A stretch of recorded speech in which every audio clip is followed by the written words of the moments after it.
The Selkie wife of Westness.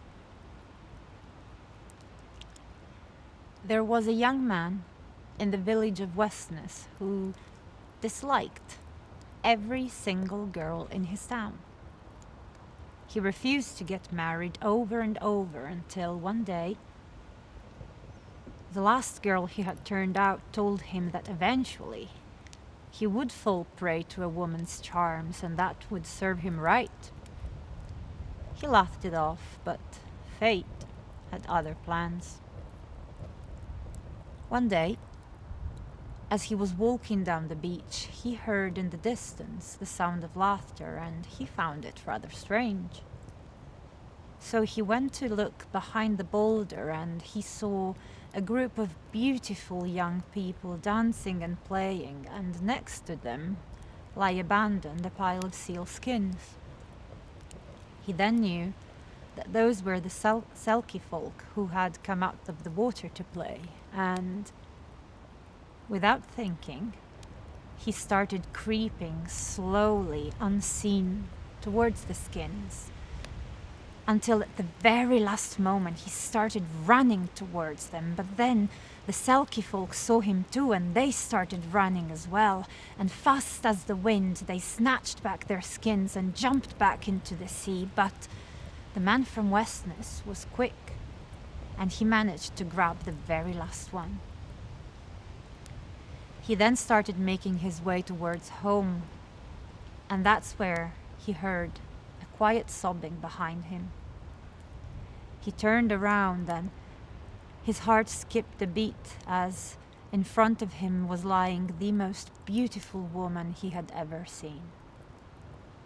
She looked up to him, tears running down her big black eyes, and she begged him, "Please, sir, please give me back my skin.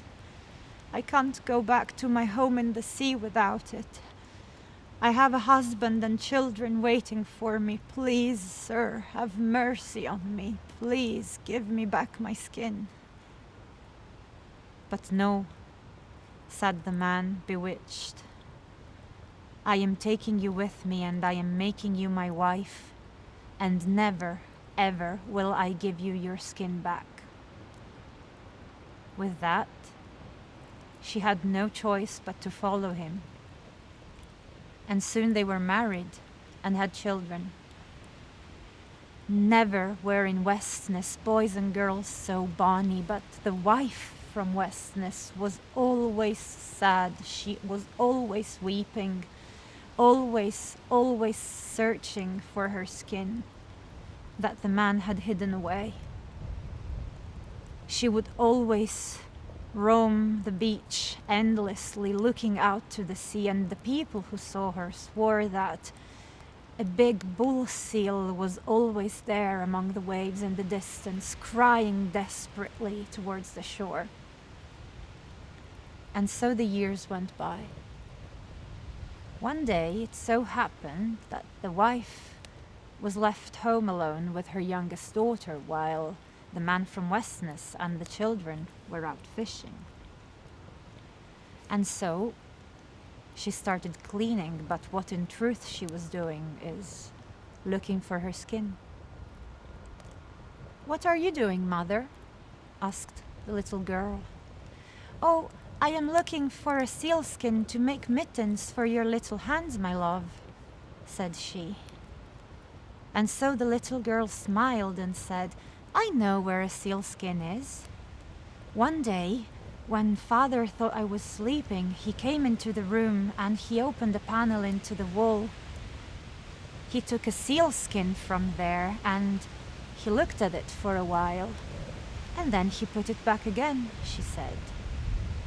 At this, the Selkie wife bolted upstairs, and frantically she started hitting the wall with her bare hands until, lo and behold, the panel finally pushed open. With trembling hands she reached for her skin, and she dashed for the shore, running as fast as she could, not until she had looked at her daughter and told her, "Goodbye, farewell, my Pidi Bado." She jumped into the sea, and that's when the big bull seal appeared next to her, and before donning her skin, she realized that the man from Westness had just made landfall and was looking at her. And so, among the waves, she pulled the skin over her head, and she chanted, "O man from Westness, farewell to thee. I loved you well, you were good to me, but I loved better my man from the sea." She disappeared under water, and the man from Westness and their children never saw her again.